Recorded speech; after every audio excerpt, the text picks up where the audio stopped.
Hello everyone, আজকে নিয়ে আসলাম একটা ডিম দিয়ে পারফেক্ট একটা কেক তৈরি রেসিপি নিয়ে। দেখুন অনেক সুন্দর হয়েছে কেকটা, একবারে তুলতুলে ঝরঝরা নরম হয়েছে আমার এই কেকটা। আমি এটা চুলায় তৈরি করেছি। দেখুন একবার সফট হয়েছে আমার কেকটা। আপনারা তৈরি করে নেবেন। তো তৈরি করার জন্য আমি এখন এখানে একটা বাটিতে একটা ডিম ফেটে নিব। ডিমটাকে আমি ভালো করে একটা চামচ দিয়ে মিক্স করে নিব। আপনারা ডিমটাকে ভালো করে চেষ্টা করবেন একবার পারফেক্ট মিক্স করার জন্য। দেখুন আমি কিভাবে মিক্স করতেছি। এভাবে ঘন ঘন চামচ দিয়ে ভালো করে এটাকে মিক্স করে নিতে হবে। এবার আমি এখানে হাফ কাপ পরিমাণ চিনি দিয়ে দিব। চিনিটাকে আমি ভালো করে ডিমের সাথে মিক্স করে নিব। এটাকে আমি একটু সময় করে মিক্স করে নিব যাতে চিনির কোনো অংশই থাকে না এখানে। দেখুন আমার ডিম এবং চিনি মিক্স করা হয়ে গেল। এবার আমি কিছু শুকনো উপকরণ এখানে একটা ছালির মাধ্যমে সেঁকে নিব। এখানে আমি ১ কাপ পরিমাণ ময়দা দিয়েছি। দিয়ে দিছি ১ চামচ পরিমাণ কর্নফ্লাওয়ার। এবার আমি এখানে দিয়ে দিচ্ছি হাফ চামচ পরিমাণ বেকিং সোডা। দেখুন উপকরণগুলিকে আমি ভালো করে সেঁকে নিব। এবার আমি এখানে হাফ কাপ থেকে সামান্য কিছু পরিমাণ অংশ তেল দিয়ে দিলাম। এখানে আমি সয়াবিন তেল দিয়ে দিচ্ছি। এবার এখানে আমি দিয়ে দিব গুঁড়া দুধ। দুধটাকে আমি ছাঁকের মাধ্যমে ছেলে নিব।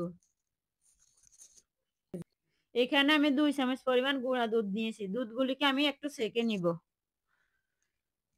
এবার মিক্স করা উপকরণগুলির সাথে আমি এখানে শুকনো উপকরণগুলি দিয়ে ভালো করে মিক্স করে নিব। একটা চামচ বা একটা হ্যান্ড বিটারের মাধ্যমে আপনারা ভালো করে মিক্স করে নেবেন। মিক্স করা হয়ে গেলে আমি এখানে হাফ কাপ পরিমাণ তরল দুধ এড করে দেব। দুধটাকে আমি একটু একটু করে এখানে মিক্স করে নিব।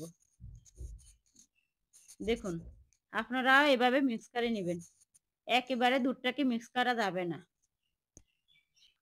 একটু সময় করে একটা হ্যান্ড বিটারের মাধ্যমে আমি এটাকে সম্পূর্ণরূপে মিক্স করে নিব। এই মিশ্রণটাকে একটু সময় করে মিক্স করে নিতে হবে। এবার আমি এখানে কিছু অংশ ফ্লেভার দিয়ে দিছি। আমি এখানে অরেঞ্জের ফ্লেভার নিয়েছি। ফ্লেভারটা আপনারা কম বেশি দিতে পারেন। এবার এটাকে আমি কিছুক্ষণ ভালো করে মিক্স করে নিব। দেখুন আমার মিক্সটা কেমন হয়েছে। আপনারা পারফেক্ট এবার মিক্স করে নেবেন। এবার আমি কেকটা চুলা দেওয়ার জন্য প্রস্তুত প্রণালীতে চলে গেলাম। এখানে আমি একটা ট্রের মধ্যে সাদা কাগজ কেটে নিয়েছি। কাগজটাকে আমি ট্রে পরিমাণ কেটে নিয়েছি এবং ওটাকে আমি তেল মাখিয়ে নিয়েছি। এবার আমি সমস্ত উপকরণগুলো এক এক করে এখানে দিয়ে দিচ্ছি। দিয়ে আমি এটাকে একটু ঝাঁকানি দিব যাতে করে কোনো হাওয়া কোনো দিক দিয়ে না থাকে। এবার আমি এখানে কিছু অংশ কিশমিশ দিয়ে দিচ্ছি সৌন্দর্য দেখানোর জন্য। আপনারা ইচ্ছা করলে এটা বাদও দিতে পারেন। দেখুন এক এক করে আমি এখানে কিছু অংশ কিশমিশ দিয়ে দিচ্ছি।